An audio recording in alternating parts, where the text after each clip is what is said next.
محبة وحالة حب بينه وبين جمهور النادي الأهلي. لم اللعيبة وراح للجمهور اللي كان موجود في المباراة وقدم الهدايا وقدم التيشيرتات وقال لهم أنا موجود وأنا هفضل في النادي الأهلي. علشان كده كهربا زي ما قلت لحضراتكم ما ينفعش يمشي من النادي الأهلي. المفروض كهربا عامل حالة حلوة في أوضة لبس النادي الأهلي بينه وبين اللعيبة. كهربا بس يركز الفترة اللي جاية. كهربا يعني يصفي الأجواء ما بينه وبين مستر كولر ويقدم موسم إن شاء الله يكون يليق بمستوى محمود كهربا اللي قدمه منذ عودته من الإيقاف.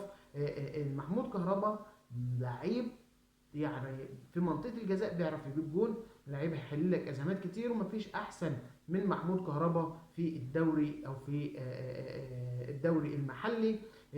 ينفع يكون موجود في النادي الاهلي. وانت جربت قبل كده حسام حسن وجربت شادي حسين والاثنين ما نجحوش مع النادي الاهلي، لكن كهربا نجح معاك هداف افريقيا، اهداف مؤثره في الدوري الافريقي، في دوري ابطال افريقيا، في كاس العالم للانديه. كهربا متالق في كل الماتشات اللي فاتت.